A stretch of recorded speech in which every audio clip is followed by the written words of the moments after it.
a reflection on just finishing the NLP training here on Bali. I think that kindness and giving is contagious. And one part of the markers of well-being is purpose and meaning. And the other markers are positive emotions, flow, positive relationships, and achievement and accomplishment. And I've been coming here to Bali for 5 years now. And from the very first training, I aligned myself with several good causes. One of them is Shakatarias, the School of Mentally Disabled Children.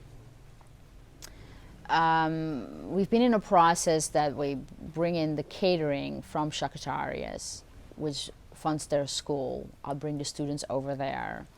And students donate, buy things in their shop. And the result of that is that 1/3 of the School of Mentally Disabled Children here in Bali is funded by Global NLP Training and its students. So that's really amazing. And I've noticed that it sort of have become an addiction for myself to keep going out there, to keep doing it, to making it better. But because there's something about what science says is that when you donate money, you don't actually get that much positive impulse in your brain.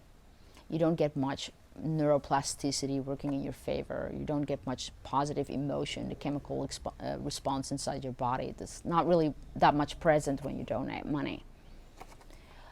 But when you donate money, time or love, to people that you see in front of you, that you can look in the eye, who you can see the results of relieving their suffering or making things better for them, then we do get this positive response inside the body. And any emotion, any feeling that you have the most, you become addicted to. And that includes the emotion of kindness, generosity, and giving. And as human beings, we learn through example. As children, we learn not just by teachers presenting us. Much earlier in childhood, we watch our parents, how they walk, how they talk, how they relate, how they communicate. And we learn a lot through trial and error, trying to do the same, and through failure. But we also learn through imitation.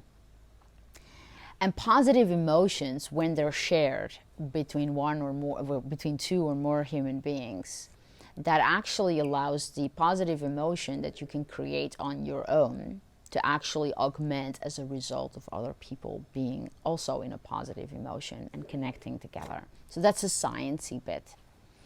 So how have I seen this apply in this last NLP training here on Bali? Well, I've been helping this school for 5 years. And inside this school is a person named Julian who is kind to me. He sorts my manuals. He makes sure that my students know where to go when they, for instance, are sick. He helps me with all kinds of things like where do I get flip charts, who should my drivers be, all those different things. And he's been giving to me. I've been giving to the school.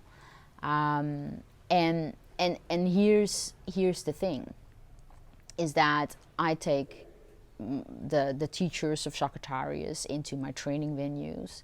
They bring the lunch. The students chat with them, connect with them, have positive emotions with them. I bring the students over to the School of Mentally Disabled Children during the practitioner training, which is often described as one of the highlights in the training. The children give by playing music, interacting, hugging, cuddling, all those different things. Well, maybe not cuddling, but giving, singing, dancing, connecting. And for mentally disabled children also, I would say touching, smiling, dancing together, and all those different things. And so this training, I had that person, Julian, who helped Shakatarias all these years and has been helping me all these years, was in the training. And I said, you know what, come, because that was always my original goal, to train people for free who come from foundations here on the island. And so, But the students sort of like notice that they're in this environment. They see the children, they see the teachers, every day. And, you know, the parents are helping cooking in the kitchen of the children to do the catering. It's all very amazing. But what happened after the training? Did they just go home, get on a plane, and leave? No, that's not what happened. They, other than donating while they were in class, there was a whole group of them that could have spent their last days sightseeing, enjoying Bali, or sitting by the pool and resting, but they didn't. The day after training, the Monday after the training, the master practitioner training, after 16 days, I found a group of my students playing with the children at the School of Mentally Disabled Children. Some of them got into a car and bought 5 air conditioners. It's very hot here in the island. And there are 4 classrooms and an office. And when it's hot, the children can't learn that well. And they noticed that when we were visiting. So 3 students bought 5 air conditioners. And they were installed last Friday.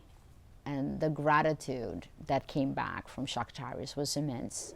This space of connecting and sharing and kindness and generosity. There's a student that's going to give a workshop over there. There has been a student who volunteered for a few weeks at Shaktaris. And so, you know, in this space, there's even students donating, hindsight, wanting to have bank account numbers. And see, this is what I'm saying. It's a space of giving, and everybody loves it, and it brought so much joy. And so maybe that's something to think about for the new year. What can you do in person to either ease someone's suffering or to give them a better opportunity, a better life, to give them positive emotions? And I want to leave you with that. I believe kindness and generosity catalyzes and is a snowball effect. And so have a good day. Talk to you soon.